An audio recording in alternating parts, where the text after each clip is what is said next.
নমস্কার বন্ধুরা, JS fresh cooking এ স্বাগত জানিয়ে আজকে চলে এসেছি নতুন একটি রেসিপি নিয়ে। রেসিপিটি বানানোর জন্য এই উপকরণগুলো নিয়ে নিয়েছি: রুই মাছ, পেঁয়াজ কুচি, আদা রসুন বাটা, পোস্ত বাটা। পোস্তটাকে আমি বেটে নিয়েছি, কাশ্মীরি লঙ্কার গুঁড়ো, গোটা জিরে, লবণ, শাহি মশলা। আমি যে বাড়িতে শাহি মশলাটা বানাই ভিডিও লিঙ্কে দিয়ে দেবো, দেখে নেবেন। জিরে, ধনে গুঁড়ো, লঙ্কা গুঁড়ো, এই উপকরণগুলো নিয়ে নিয়েছি। রুই মাছগুলোকে ভেজে নেব। হলুদ গুঁড়ো এবং লবণ দিয়ে রুই মাছগুলোকে ভেজে নেব।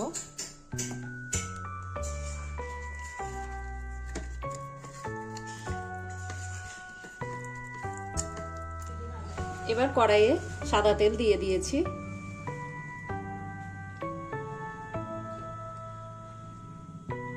তেলটা গরম হয়ে গেছে, এবার মাছগুলো দিয়ে দেবো।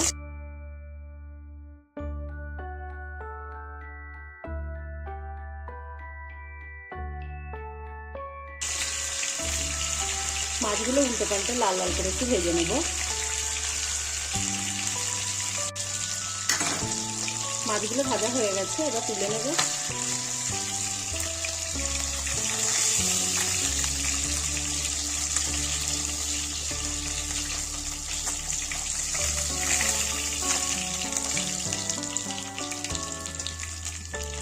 এবার কড়াই সরষের তেল দিয়ে দেবো।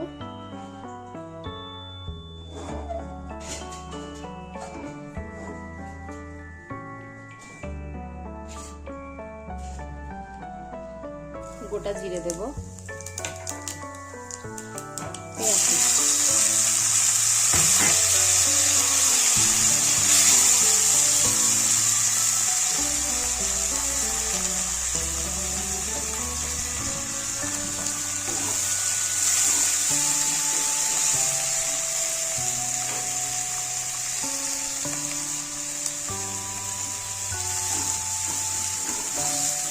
পেঁয়াজটাকে একটু ভেজে নেব।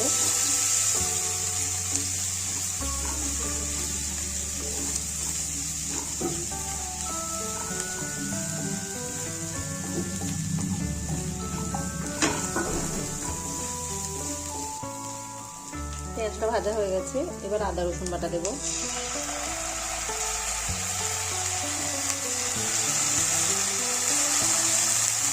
এবার যে মশলাগুলো নিয়েছিলাম সব মশলাগুলো একসঙ্গে দিয়ে দেবো।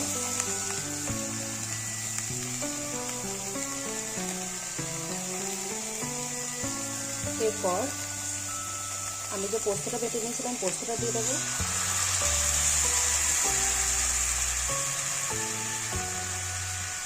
এবার অল্প পরিমাণে একটু জল দেবো।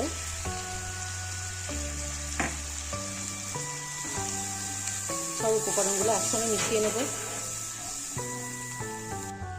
সব মশলাগুলো দিয়েছি, শুধু হলুদ ছাড়া।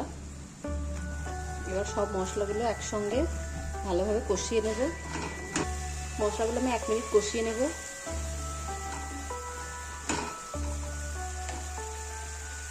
কষানো হয়ে গেছে, এবার ধনেপাতা কুচি দেব।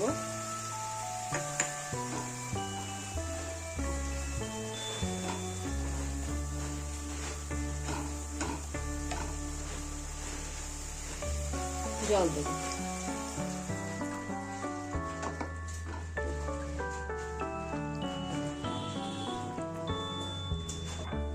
এবারে মশলাটা ফুটে উঠলে মাছগুলো আমি দিয়ে দেব।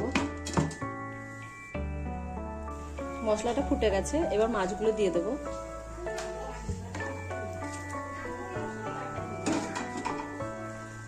এটাকে এবার 5 মিনিট রান্না করে নেব। মাঝে মধ্যে নেড়ে দেব।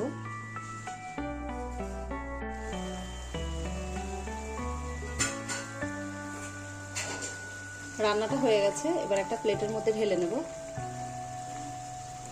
রেসিপিটাকে একটা প্লেটের মধ্যে ঢেলে নিয়েছি। তো রেসিপিটি যদি আপনাদের ভালো লাগে লাইক, কমেন্ট, শেয়ার আর চ্যানেলকে সাবস্ক্রাইব করবেন। পাশে থাকা বেল আইকনে ক্লিক করবেন। ধন্যবাদ।